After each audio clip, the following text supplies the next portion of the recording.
ایک سورہ نازل فرمائی، سورہ حجرات۔ اس سورت کا موضوع ہے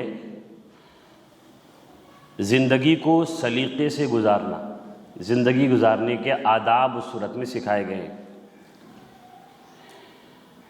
سب سے پہلے جس سلیقے کو بیان کیا گیا ہے، جس زندگی کے ادب کو بیان کیا گیا ہے، وہ ہے اللہ کے رسول حضرت محمد مصطفیٰ صلی اللہ علیہ وسلم کا ادب۔ اس کے بعد دوسری چیزیں کہ معاشرے میں جب رہو تو آپس میں صلح و آشتی سے رہو، جھگڑا نہ کرو۔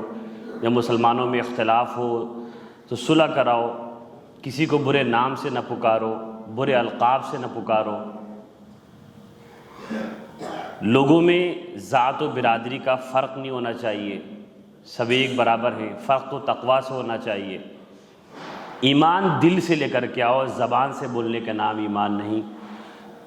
یہ سب باتیں ہیں، لیکن سب سے پہلی آیت میں کہا کہ اے ایمان والو، اللہ اور اس کے رسول سے آگے نہ بڑھو، اور یہ فرمایا کہ اللہ کے رسول صلی اللہ علیہ وسلم کے سامنے اپنی آواز بھی اونچی نہ کرو، لا ترفعوا اصواتکم، اور انہیں اونچی آواز سے پکارو بھی مت، اونچی آواز سے ان سے بات بھی نہ کرو، نہ ان سے اونچی آواز سے بات کرو اور نہ ان کے سامنے کسی اور سے بھی بات کرتے ہوئے آواز اونچی کرو۔ پہلا جو زندگی کا طریقہ سکھایا ہے سورت میں، وہ حضور کا ادب سکھایا، اور یہاں تک اللہ جل شانہ نے کہا کہ اگر تم حضور کا یہ ادب بجا نہ لائے تو تمہارے سارے اعمال، نیک اعمال اکارت ہو جائیں گے، ضائع ہو جائیں گے۔ ان تحبط اعمالکم وانتم لا تشعرون، تمہارے عمل اللہ کے دربار سے ردی بنا کر پھینک دیے جائیں گے اور تمہیں پتہ بھی نہیں چلے گا۔ یعنی جب نبی پاک صلی اللہ علیہ وسلم کی بے ادبی ہوگی، ان کے ساتھ گستاخی ہوگی، تو پتہ بھی نہیں چلے گا، انسان اپنے بارے میں خوشگمانی میں مبتلا رہے گا، حالانکہ وہ اللہ کے دربار سے راندہ دربار ہو چکا ہوگا۔ لہٰذا میں نے پچھلے ہفتے بھی عرض کیا تھا کہ ایک مرتبہ حضرات شیخین رضی اللہ عنہما، ابوبکر صدیق، حضرت عمر فاروق رضی اللہ عنہما کے درمیان کسی گفتگو میں بات اونچی ہو گئی، اس پر اللہ نے یہ تنبیہ کی تھی، بڑوں کو یہ تنبیہ کی، اور آگے فرمایا ان الذین یغضون اصواتهم عند رسول اللہ، جو اللہ کے رسول کے پاس اپنی آوازیں پست رکھتے ہیں، نیچی رکھتے ہیں، وہی لوگ اللہ کے تقوی کے امتحان میں کامیاب ہوئے ہیں۔ تو آپ سمجھ سکتے ہیں، بار بار پچھلے تقریباً 8 ہفتوں سے یہ حدیث کی تشریح چل رہی ہے، آپ سمجھ سکتے ہیں کہ حضور پاک کا مرتبہ اللہ کے ہاں کیا ہے، اور ان کے کیا حقوق ہے جو اس امت پر واجب ہے، اور ان کی مجلس کا رنگ کیا ہوتا تھا۔ آگے حدیث سنیے۔ قد وسع الناس بسطه وخلقه فصار لهم ابا وصاروا عنده في الحق سواء۔ حضرت علی کرم اللہ جو فرماتے ہیں کہ حضور پاک صلی اللہ علیہ وسلم کی خوش اخلاقی، ان کی سخاوت سب کو عام تھی، ہر انسان حضور سے فائدے حاصل کر رہا تھا، مالی فائدے بھی حاصل کر رہا تھا، روحانی فائدے بھی حاصل کر رہا تھا۔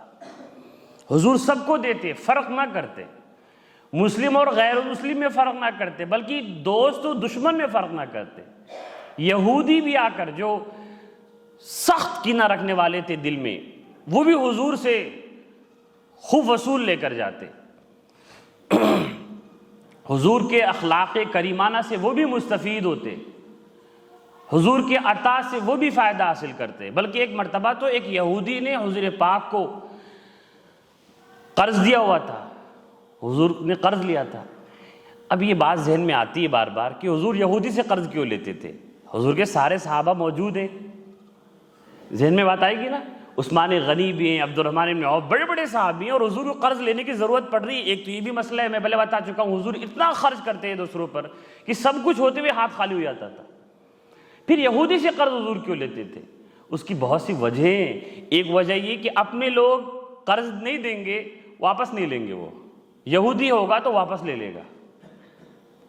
اگر حضور اپنے کسی آدمی سے قرض مانگیں گے تو وہ قرض نہیں، وہ عطیہ دے گا، اور سامنے والے پر بار پڑ سکتا ہے۔ حضور اس کا احساس رکھتے تھے۔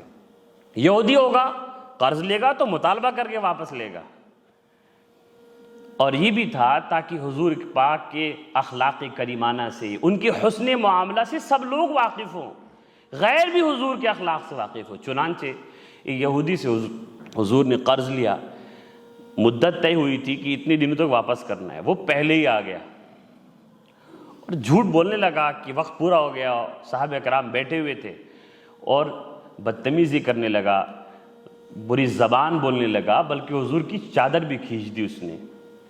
صحابہ کرام بس لپکنے لگے اس کے اوپر۔ حضور نے کہا کہ نہیں، اس کا حق ہے بولنے کا، کیونکہ اس کے اعتبار سے میں نے دیر کی ہے۔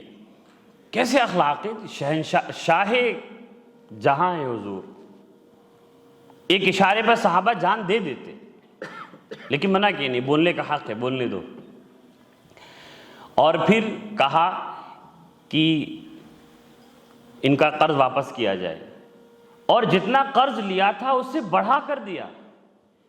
قرض جتنا دیا جائے اس سے بڑھا کر لینا تو سود ہے، مطالبہ کرنا، لیکن اپنی طرف سے مطالبے کے بغیر بڑھا کے دینا یہ اچھے اخلاق ہیں۔ حضور جب بھی قرض کسی سے لیتے واپس بڑھا کر دیتے تھے۔ فرمایا ان خیرکم احاسنکم قضاء، بہتر وہ ہے جو اچھی طرح قرض ادا کرے، بڑھا کر دے۔ یہ حضور کے اخلاق تھے، تو ہر ایک آدمی اس سے استفادہ کر رہا تھا، مسلم ہو کہ غیر مسلم۔